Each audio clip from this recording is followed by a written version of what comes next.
Sir, ano ang ilan sa mga notable accomplishment o Aklan Maritime Group, no? Na inyong na-achieve o mga performance o mga accomplishments, no? Sa inyong units. Kabarangay Niti, Aklan has had several accomplishment for the period from January 2025 hanggang po ngayon, March.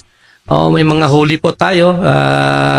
Yung violation po ng 8048 as amended by Act 18590, transporting coconut lumber without transport permit and permit to cut. Yung huli po natin ay tinan-over natin po, na-refer po natin sa Philippine Coconut Authority. Mayroon huli rin po tayo mga timber dyan po sa munisipyo natin ng New Washington. Na-refer na rin po natin yun sa DNR. Mayroon rin po tayong illegal fishing, 3 illegal fishing, yung unreported, unregistered fishing. Lahat po yun doon sa New Washington, Aklan.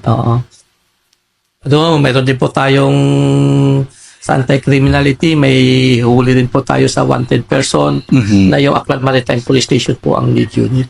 Talaga. Pero hindi na ninyo, sir, ano? At least tumatrabaho. Yes po.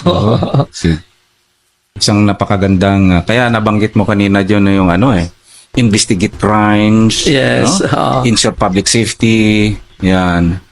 So tapos yung mga anti-criminality. Yes, no? yes, kabayan Niti. So at least hindi lang sa mga lumber, mga isda-isda. Yes, Kundi lahat po. sa mga malalaking isda din Pwede po na tayo dumi doon. ng lipunan. Okay. Sige sir, tuloy. Yan sir ang mga ilang mga accomplishment niyo, no, na inyong naabot, no, sa ilang mga operations ninyo. Sa kabilang banda sir, meron ba kayong mga plans or mga programs sa inyong mga units?